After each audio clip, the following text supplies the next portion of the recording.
साथियों, उत्तराखंड बेरोजगार संघ, जैसा आप जानते हैं कि इस प्रदेश में हमेशा हमने जो मुद्दे उठाए वो डंके की चोट पर उठाए।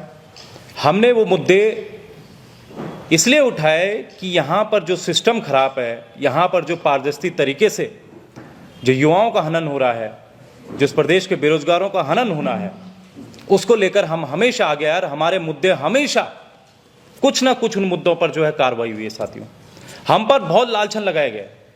कभी हमें भाजपा की बी टीम कहा जाता है, कभी हमें कांग्रेस की बी टीम कहा जाता है, कभी हमें किसी की बी टीम कहा जाता है। लेकिन साथियों, जो डॉक्यूमेंट्स और जो तथ्यों के साथ हम बात करते हैं, उसी को लेकर एक बार फिर आज जब प्रदेश के युवाओं की जरूरत आज हमें है, जब प्रदेश के पूर्व सैनिकों की जरूरत आज हमें है, जब उनके साथ अन्याय हो रहा है, जब आज इस राज्य के जो कर्मचारी हैं उनके साथ अन्याय हो रहा है, तो उसको लेकर आज उन्होंने हमें पुकारा है। और साथियों, आज उपनल पर हम बहुत बड़ा एक तरह से प्रेस कॉन्फ्रेंस कर रहे हैं। मैं सबसे पहले आप सब लोगों को यह भी बता दूं कि भाई, उत्तराखंड एक वीरों की भूमि है। यहां के लगभग हर गांव में सैनिक सीमा में डटे रहते हैं। लेकिन उत्तराखंड का सौभाग्य यह भी है कि जब ये सैनिक सेवानिवृत्ति के बाद घर लौटते हैं, तब भी उनका सेवा का सफर जो है समाप्त नहीं होता, बल्कि नए रूप में शुरू होता है। उपनल बनाने का मुख्य उद्देश्य क्या था? उपनल पे आते हैं। उपनल बनाने का उद्देश्य साथियों ये था कि जो सैनिक हैं, जो हमारे प्रदेश के सैनिक हैं, वो बड़ी संख्या में रिटायर होते हैं।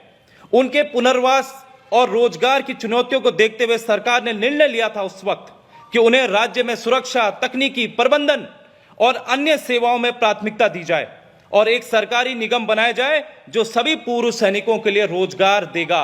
इसलिए उपनल की गठन हुआ था। उपनल बनाने के उद्देश्य भी साथियों वही थे जो अभी मैंने आपको बताया। अब मैं आता हूं कि क्या जो उपनल बनाने का एक तरह से उद्देश्य था, क्या उसको फुलफिल हो रहा है? यह उपनल की वेबसाइट है। अगर आप उपनल की वेबसाइट पर जाएंगे तो उपनल का विजन जो वेबसाइट पर लिखा है, हमारा विजन और हमारा मिशन, तो उपनल का विजन क्या लिखा है कि उत्कृष्ट, पारदर्शी, कुशल तथा उच्च नैतिक मानकों के साथ एक प्रतिष्ठित आउटसोर्स एजेंसी बनाना, ये इनका विजन है। अब उपनल का मिशन क्या है? उपनल का मिशन है प्रशिक्षण, पुनर्वास एवं पुनः रोजगार के माध्यम से पूर्व सैनिकों एवं उनके आश्रितों को सम्मानित व स्वावलंबी बनाना। क्या यह हुआ है? क्या उपनल में हमारे पूर्व सैनिक और हमारे पूर्व सैनिकों के आश्रित वो लगे हैं? हमने भी आंकड़ा जुटाया कि 22,000 में जिस उद्देश्य से, जिस विजन से, जिस मिशन से उपनल का गठन किया गया है, वो आंकड़ा हमने भी जुटाया है। लगभग 6 से लगभग 7,000 जो है इसमें पूर्व सैनिक उनके आश्रित हैं। और बाकी कौन है, किनके आशीर्वादों से लगे हैं? इसमें साथियों, अगर आप ये देखेंगे तो ये निगमन का प्रमाण पत्र है। इस प्रमाण पत्र में साफ तौर पर लिखा है कि उपनल एक तरह से कंपनी है।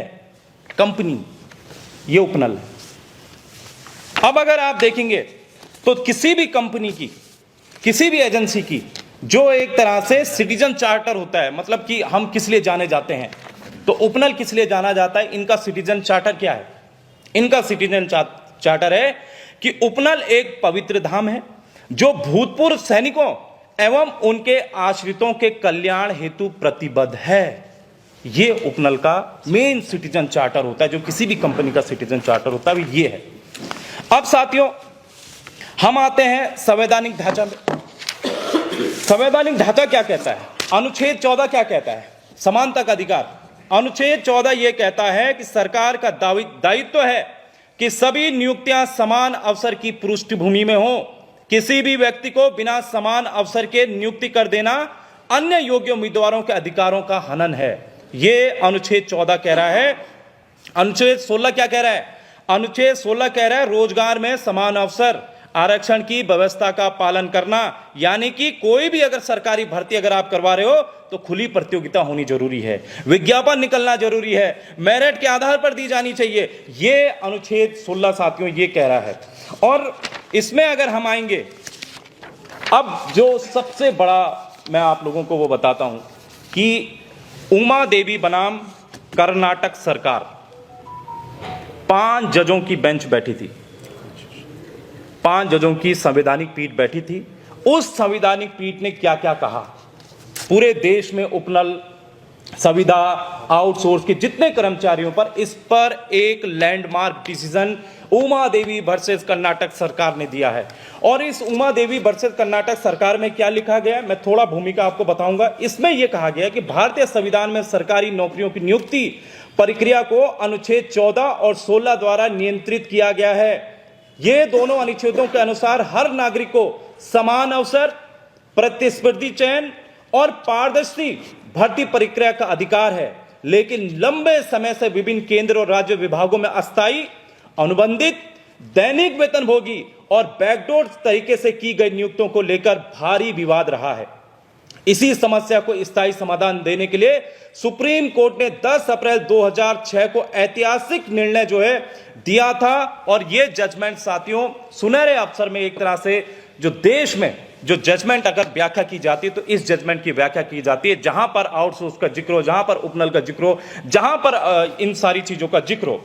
इसमें यह भी कहा गया है कि मामला सुप्रीम कोर्ट की संवैधानिक उसमें था नियमित भर्ती ही वैध तरीका। इसमें साफ कहा गया है संवैधानिक पीठ में कि सरकारी नियुक्ति केवल संविधान सम्मत खुली भर्ती प्रक्रिया से ही होगी। कोई भी नियुक्ति बिना विज्ञापन, बिना मेरिट और बिना चयन प्रक्रिया के होगी। और ये जो अनुच्छेद मैंने आपको बताएं ये सारी चीजें उसमें होंगी साथियों। अस्थायी संविदा, दैनिक वेतनभोगी उपनल कर्मचारियों का नियमितीकरण नहीं, ये इस संवैधानिक पीठ ने कहा था। इसने यह कहा है कि अस्थायी सेवा और आप नियमित नहीं बन सकते हैं, अदालतें नियमितीकरण का आदेश नहीं दे सकती हैं, नियमितीकरण अधिकार नहीं है। और यह भी इसने कहा था कि इमोशनल, अगर आपको इमोशनल ब्लैकमेल किया जाता है तो उस पर सरकार फैसला ना ले। यह भी यहां पर जो है साफ तौर पर किया गया। यह भी कहा गया था इस 2006 के ऑर्डर में कि 10 साल से अधिक कार्यरत कर्मचारियों के लिए एक बार की योजना आप बना दो, वन टाइम सेटलमेंट। अगर आपको उनको सरकारी नौकरी देना आप दे दीजिए, आपको अगर उनको आगे और कुछ करना तो आप कर दीजिए। तो वन टाइम सेटलमेंट के लिए उमा देवी वर्सेस कर्नाटक सरकार में कहा गया था। और उसमें यह कहा गया था कि ऐसे कर्मचारियों के लिए एक बार विशेष योजना बनाई जाए जो 10 साल से अधिक समय से कार्यरत हों, जिनकी नियुक्ति थी अर्थात नियमों में कमी थी लेकिन इलीगल नहीं थी, धोखाधड़ी फर्जीवाड़ा नहीं था, उनको जो है आप वन टाइम परमानेंट कर सकते हैं। लेकिन यह सुविधा सिर्फ एक बार लागू होगी, यह कहा गया था। उसके बाद क्या हुआ कि पूरे देश में जो है एक बार करने के लिए सबने कोशिश की।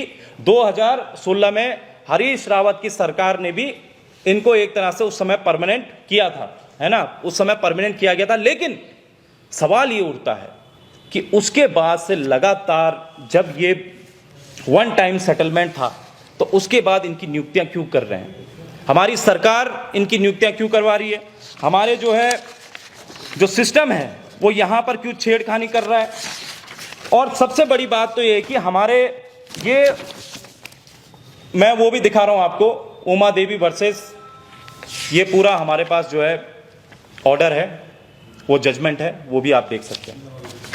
इस प्रदेश में अगर आप जो है 22,000 कर्मचारियों को परमानेंट कर देते हो, उनका नियमितीकरण कर देते हो, तो फिर इस प्रदेश के बेरोजगार कहां जाएंगे। इस राज्य में पहले ही जो है 15-15 सालों में जो है 6 से 7 हजार भर्ती निकलती है, और आप अगर एक साल परमानेंट कर दोगे तो जो प्रदेश का बेरोजगार जो है करणपुर में 6x6 के कमरे में तैयारी कर रहा है, जो है पिथौरागढ़ में तैयारी कर रहा है, जो इस प्रदेश में जगह जगह तैयारी कर रहा है, उनका क्या होगा, उन युवाओं का क्या होगा।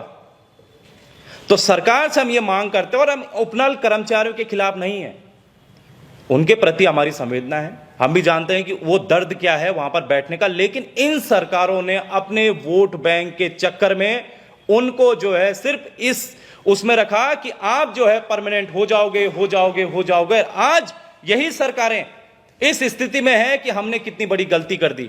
आज उनकी सजा जो है उपनल कर्मी वहां पर भुगत रहे हैं। तो ये सारी तमाम चीजें थी और हम चाहते हैं कि ये सरकार नियमितीकरण के अलावा उपनल कर्मियों का जो भी संवैधानिक तरीके से जो भी करना है वो कर सकती है, लेकिन नियमितीकरण इस प्रदेश में खासकर 2006 उमा देवी वर्सेस कर्नाटक सरकार की 5 जजों की जो सुप्रीम कोर्ट में पीठ बैठी थी उसके अनुरूप नियमितीकरण नहीं हो सकता है। बाकी सरकार को जो करना है संविधान के दायरे में, अपने अधिकार के दायरे में वो कर सकती है। मैं एक बार सुरेश भाई से थोड़ा वो कहेंगे, फिर उसके बाद आप प्रश्न कर सकते हैं। बहुत बहुत धन्यवाद राम भाई, आपने इस संवेदनशील विषय पर ये प्रेस वार्ता आयोजित की। प्रश्न धरने प्रदर्शन का नहीं है, प्रदर्शन किसी के खिलाफ होने का नहीं है। प्रश्न जो है पारदर्शिता का है, सिस्टम की पारदर्शिता का है, और जिस पारदर्शिता के लिए उत्तराखंड बेरोजगार संघ जाना जाता है, प्रश्न उसका है। आज संवैधानिक जो प्रावधान है उनका उल्लंघन उपनल में हुआ है। हमारी समय समय पर सरकारें परिवर्तित होती रही, कोई एक सरकार इसमें दोषी नहीं है। जब जब जिसको मौका मिला, जिस जिस मंत्री को मौका मिला, जिस जिस विधायक को मौका मिला, जिस अधिकारी को मौका मिला, उसने उपनल में अपने चहेतों को सेट किया। आर्टिकल 14 समानता का अवसर देता है, आर्टिकल 16(1) 16(4) जो है समान अवसर की समानता की बात करता है, रिजर्वेशन की बात करता है। लेकिन क्या उपनल में ये चीजें फुलफिल हुई हैं? क्या आर्टिकल 16 का पालन किया गया है? क्या आर्टिकल 14 का पालन किया गया है? और यदि अगर पालन किया गया है तो जो वन टाइम सेटलमेंट के लिए माननीय सुप्रीम कोर्ट ने 2006 में डिसीजन दिया था कि आप ऐसे कर्मचारियों के लिए जो बिल्कुल सही तरीके से सिस्टम में आए हैं, उपनल में आए हैं या संविदा में आए हैं, किसी अन्य सिस्टम में आए हैं, किसी अन्य माध्यम से आए हैं, उन पर विचार किया जा सकता है। और इससे पूर्व कांग्रेस की सरकार थी, 2016 में विनियमितीकरण नीति बनाई गई और उस नीति के 50, हालांकि बाद में उसको भी हाई कोर्ट से उसमें भी चैलेंज किया गया, उस पर भी स्टे लगा, लेकिन एक बार वन टाइम सेटलमेंट प्रदेश में हुआ है। तो ये अगर एक ऐसी व्यवस्था को जारी रखा जाए तो आज मैं आपके माध्यम से पूरे प्रदेश के उन बेरोजगार साथियों को बताना चाहता हूं कि आज प्रदेश के विभिन्न विभागों में उपनल के माध्यम से सैकड़ों युवाओं को नौकरी पर रखा जा रहा है। उसमें भी लेन देन और सांठ-गांठ की सारी खबरें सामने आती रहती हैं। और अगर इस परिपाटी को आप कंटिन्यू रखते हैं, माननीय सुप्रीम कोर्ट के लैंडमार्क जजमेंट, कॉन्स्टिट्यूशनल बेंच के डिसीजन को, हमारे 5 विद्वान जजों के डिसीजन को जो पूरे देश भर में लागू है, और उत्तराखंड के मामले में आज हम रजत जयंती मना रहे हैं 25 वर्ष के इस अपने नए नवेले उत्तराखंड राज्य में। एक हम जो है आर्टिकल 309 सेवा नियमावली की जो मैं बात कर रहा हूं, आज हमारे प्रदेश एक सेवा नियमावली बनाने में सफल नहीं हो पा रहा है। आज आर्टिकल 16(4) का पालन नहीं किया जा रहा है, आरक्षित वर्ग के लोगों को रोका जा रहा है उपनल के माध्यम से, अन्य संविदा के माध्यम से। और आज मुझे बड़ा दुख हो रहा है कि इस गंभीर विषय पर, इस ज्वलंत मुद्दे पर जो प्रभावित वर्ग है, अनुसूचित जाति, जनजाति, ओबीसी, महिला, अन्य हॉरिजॉन्टल रिजर्वेशन जो हमारे स्टेट में मिलता है, वो लोग चुप्पी साधे हुए हैं। सत्ता पक्ष के विधायकों को मंत्री पद चाहिए, कोई घड़ियालू आंसू बहा रहा है, कोई चाटुकारिता कर रहा है,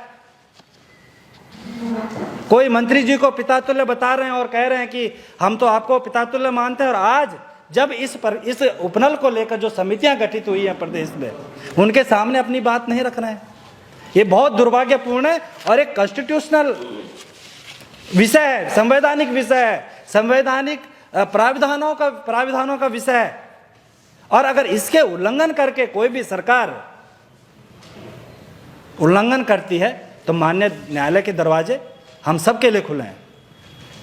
इसलिए हमारे सरकार से दरख्वास्त है, देखो हमारे संविदा, हमारे उपनल के भाई लोग परेड ग्राउंड में बैठे हैं, उनकी संवेदनाएं हमारे, हम उनकी संवेदनाएं हैं हमारे उनके प्रति। हमने भी वहाँ पर 8 दिन रातें गुजारी हैं इन सर्द रातों में। हमें मालूम है कि वहाँ पर बैठकर क्या तकलीफ होती है, वहाँ पर बैठने से क्या दर्द और क्या मुसीबतों का सामना करना पड़ता है।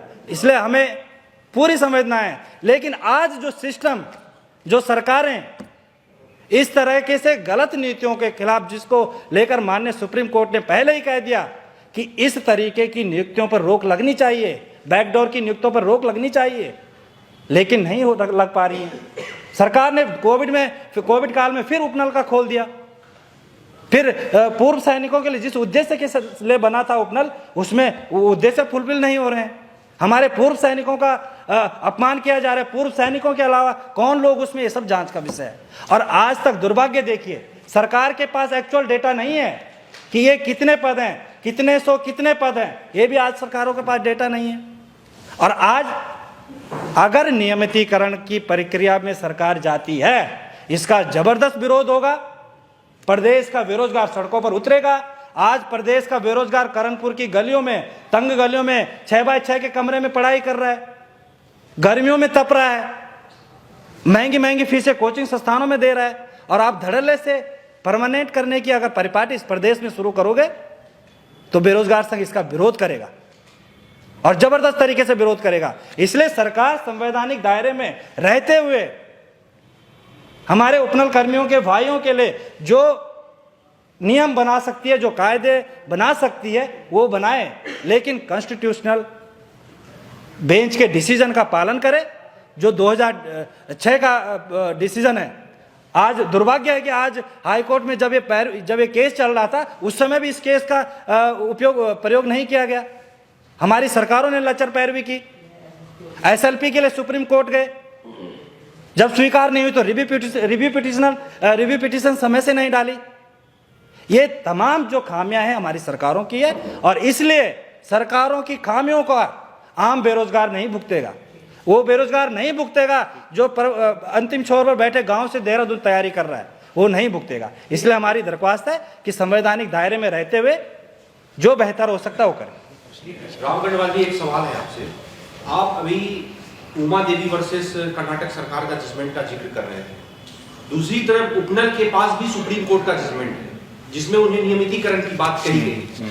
तो आप या तो संविधानिक तरीके से उन्हें लड़ने के लिए या तो आप समर्थन दें, या फिर आप उनके साथ मिलकर सरकार से सवाल करें।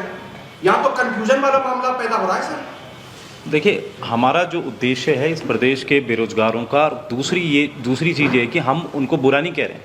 हम ये कह रहे हैं कि भाई हम तो वो भी हमारे साथ के हैं, वो भी इस उत्तराखंड के हैं, लेकिन जिस लिए इसका गठन हुआ था इस उपनल का, इसमें जो पूर्व सैनिक हैं, इसमें जो उनके आश्रित है वो लगने चाहिए थे, लेकिन बैकडोर के माध्यम से अन्य लोगों को इसमें किसने रखा। दूसरा, जहां पर बात आई संवैधानिक पीठ की, तो ये जो उमा देवी वर्सेस ये है, ये तो हमने कहा भी है और हम इस मन से फिर से कहना चाहते हैं कि भाई उपनल कर्मी एक बार इस ऑर्डर को जरूर पढ़ें, और समान वेतन अगर समान काम का है तो उसमें हम उनके साथ हैं कि आप भाई इसकी डिमांड कीजिए। लेकिन संविधान से बड़ा कोई नहीं हो सकता इस देश में, और संविधान से बड़ा कोई नहीं है, और संवैधानिक पीठ का ये डिसीजन मुझे लगता है सर्वोच्च है और वही पालन उसका होना चाहिए। राम गढ़वाल जी, आप स्वयं कह रहे हैं कि संविधान का निर्णय, सुप्रीम कोर्ट का निर्णय मान्य है। अब मेरा तो यह था कि आपको कोर्ट जाना चाहिए था, आपको प्रेस वार्ता नहीं करनी चाहिए थी, क्योंकि इसमें निर्णय सुप्रीम कोर्ट का आया है और सुप्रीम कोर्ट के बाद ही कल हाई कोर्ट का निर्णय आया है। सर ये मैं दे रहा हूँ, पूरा कर लो। हाँ। अब ये बनाम सरकार की अलग लग रहा है कि बेरोजगार बनाम उपनल। अगर आपको लगता है कि नियुक्तियां ठीक नहीं है तो आपको कोर्ट को संज्ञान में लाना चाहिए कि निर्णय अब कोर्ट का है और सरकार को आपको इंप्लीमेंट करना है। सरकार तो पार्टी बन गई, अब कैसे होगा? कोर्ट के निर्णय को आप सीधा चैलेंज कर रहे हैं। देखिए, माननीय न्यायालय के डिसीजन पर हमें कोई टिप्पणी नहीं करनी। दरअसल सरकार ने जब हाईकोर्ट में मामला चल रहा था लचर पैरवी करी, और इस जो जजमेंट है, जो उमा देवी वर्सेस कर्नाटका गवर्नमेंट के मामले में सुप्रीम कोर्ट का लैंडमार्क जजमेंट है, कॉन्स्टिट्यूशनल बेंच का डिसीजन है, उसका कोई जिक्र नहीं किया गया, उसको नहीं रखा गया, उसको छुपाया गया। ये गलती सरकार की है, उत्तराखंड बेरोजगार संघ की नहीं है। दूसरी बात है कि जब कोर्ट में आप तथ्य नहीं रखोगे तो कोर्ट तो वही सुनेगी ना जो आप कहोगे। दूसरी बात है कि सुप्रीम कोर्ट का कोई डिसीजन नहीं है, जब सरकार एसएलपी के लिए माननीय सर्वोच्च न्यायालय में जाते सुप्रीम कोर्ट में गई तो वो एक्सेप्ट नहीं हुई। रिव्यू पिटीशन सरकार ने डालना था, वो तय समय पर नहीं डाला, लेट हो गई। वो कोई डिसीजन थोड़ी ना है। सुप्रीम कोर्ट में एसएलपी दायर हुई जो माननीय सर्वोच्च न्यायालय ने एक्सेप्ट नहीं की, और दूसरा जो पिटीशन का रिव्यू पिटीशन का अवसर जो सरकार के पास था वो भी सरकार ने तय समय पर नहीं किया। अब हमारी बात आती है उत्तराखंड बेरोजगार संघ की। हम माननीय न्यायालय में जाएंगे, यदि संवैधानिक नियमों का उल्लंघन हुआ, यदि कॉन्स्टिट्यूशनल जो राइट्स हैं उनका उल्लंघन हुआ, तो अभी बेरोजगार संघ के पास पूरा मौका है। हम विधिक राय ले रहे हैं, हमारे तमाम कुछ लोग पहुंच भी चुके हैं नैनीताल में और वो मिल रहे हैं लोगों से। जो बेहतर होगा हम करेंगे, लेकिन इस प्रदेश में गलत परिपाटी का हम पूर्ण रूप से विरोध करते हैं और आगे भी विरोध करेंगे। इस तरह से तो बेरोजगार संघ और उपनल कर्मी आमने सामने आ जाएंगे और कहीं ना कहीं उनकी जो लड़ाई पिछले 10 दिनों से चल रही है वो भी प्रभावित होगी। नहीं, कैसे प्रभावित होगी? मतलब पारदर्शिता, इस प्रदेश में जो पारदर्शिता नाम की भी कोई चीज़ है क्या? मतलब जिस उद्देश्य से जो है आप भर्तियां खोलोगे और वहाँ जो है बैकडोर एंट्री कर दोगे, नेताओं के आशीर्वाद के बच्चे लग जाएंगे, हमारे पूर्व सैनिकों को दरकिनार कर दोगे, हमारे बेरोजगारों को दरकिनार कर दोगे, तो हम आवाज़ नहीं उठाएं? भाई ये बेरोजगार संघ का उद्देश्य क्या है? बेरोजगार संघ का उद्देश्य यही है कि जहाँ पर गलत होगा, जहाँ पर गलत नियुक्तियाँ होंगी, जहाँ पर गलत चीज़ें होंगी, वहाँ पर डंके की चोट पर बेरोजगार संघ आएगा और बोलेगा, अपने युवाओं के लिए बोलेगा, उनके हक के लिए बोलेगा। और रही बात कोर्ट जाने की, तो कोर्ट का भी लगभग जो है फाइनल हो चुका है। उत्तराखंड बेरोजगार संघ प्रदेश का युवा, प्रदेश के पूर्व सैनिकों के साथ कोर्ट जाएगा, नियमितीकरण का विरोध किया जाएगा। ये आपका जो स्टेटमेंट है, आप लोगों का, आपका स्टेटमेंट, कोर्ट का स्टेटमेंट और उपनल का जो कार्य है, ये तीनों कंट्राडिक्ट है। इसलिए मान लीजिए कि इस प्रदेश में 100 पद होंगे, उसमें से 25 पद उपनल के लिए रखे गए, वो उस 25 पद पे सरकार नियमितीकरण करे, कॉन्ट्रैक्ट पे रखे, इससे बेरोजगार संघ को क्या होगा? देखिए, कॉन्ट्रैक्ट्स को नियमितीकरण का हमारा विरोध इसलिए है क्योंकि जो कॉन्ट्रैक्ट से नियुक्तियां हुई हैं उसमें आर्टिकल 16 का उल्लंघन हुआ है। आर्टिकल 16 जो है सभी आरक्षित वर्गों का प्रतिनिधित्व कहता है। तो क्या उन 25 पदों का आप जिक्र कर रहे हैं, क्या उन 25 पदों में आरक्षित वर्ग को प्रतिनिधित्व मिला है? अगर नहीं मिला है तो हम विरोध करेंगे, और ये हम नहीं करेंगे, ये सुप्रीम कोर्ट ऑलरेडी 2006 को कह गया, 2006 में कर दिया कि भाई कोई भी नियुक्तियां, कोई भी आउटडोर की नियुक्तियां, कोई भी बैकडोर नियुक्तियां नियमित नहीं हो सकती हैं। नियुक्तियों में आरक्षण दिया जाए, आप इसका समर्थन करते हैं या इन लोगों का नियमितीकरण ही नहीं किया जाए, इसका विरोध कर रहे हैं? हम नियमितीकरण का विरोध कर रहे हैं क्योंकि नियमितीकरण कॉन्स्टिट्यूशनल राइट नहीं है, और ये हमारे माननीय सुप्रीम कोर्ट का जजमेंट है। इसके आधार पर, क्योंकि इस सुप्रीम कोर्ट के जजमेंट का कहीं किसी केस में कोई जिक्र नहीं हुआ है, इसलिए अब इसको आधार बना के हम माननीय न्यायालय की शरण में और विरोध किसी का नहीं है। 2006 में निर्णय ऑलरेडी आ चुका है। सरकार, सुप्रीम कोर्ट ने पहले ही बोल दिया कि बार बार जो तुम ये पुराने लोगों को भर्ती कर रहे हो, फिर तुम नई स्कीम लेके आ रहे हो, परमानेंट कर रहे हो, उसका 2006 में सुप्रीम कोर्ट ने जजमेंट दे चुका ऑलरेडी कि भाई आप एक वन टाइम सेटलमेंट कर दो, वन टाइम में जितने लोगों आपको करना है कर दो। 2016 में उत्तराखंड गवर्नमेंट वो ऑलरेडी कर चुकी है। एक बार के व्यक्ति को सरकारीकरण कर दिया जाए, बाकी बार के नहीं, एक ये रुकना चाहिए था ना मामला। 2016 में जब गवर्नमेंट ने, कांग्रेस की गवर्नमेंट थी, उन्होंने 2016 में जितने लोगों को पक्का करना था कर दिया था, और 2006 के जो आपका जजमेंट है उसमें यही लिखा है। तो 2016 में वो प्रक्रिया ऑलरेडी पूरी हो चुकी है। अब ये नए नवेले अभी कब तक चलेगा? सिस्टम को कहीं ना कहीं तो रुकना पड़ेगा ना, सिस्टम कहीं तो रुकेगा। ऐसा नहीं लग रहा है कि आप सरकार के समर्थन में उपनल कर्मियों को विरोध में कर रहे हैं? नहीं, सरकार का कोई इसमें उपनल कर्मियों का कोई विरोध नहीं। हमने पहले स्पष्ट कह दिया, स्पष्ट कर समर्थन हम उन लोगों का कर रहे हैं जो लोग चाहे उत्तराखंड के किसी जिले के अंदर, किसी ब्लॉक के अंदर, किसी गांव के अंदर शिक्षा प्राप्त कर रहे हैं। हमारा सीधा सीधा सा मकसद है, नो एग्जाम नो जॉब, बस काम खत्म। इसमें लिखा है ऑलरेडी कि बिना प्रक्रिया के नहीं हो सकता। अभी कैबिनेट में अभी के द्वारा विदेशों में भी ले जाने की बात कर रहे हैं। देखो, सरकार विदेश ले जाए, सरकार घर ले जाए, लेकिन कॉन्स्टिट्यूशन के दायरे में ले जाएंगे ना। आज तो सरकारी मंत्रियों के घर पे उपनल कर्मी है, सरकार के प्रचार प्रसार में उपनल कर्मी हम आपको दिखा देंगे। कोई नहीं है उपनल के, हम विरोध में नहीं, हम तो इस पक्ष में नियमितीकरण ना हो, उनको समान पे समान वेतन दिया जाए।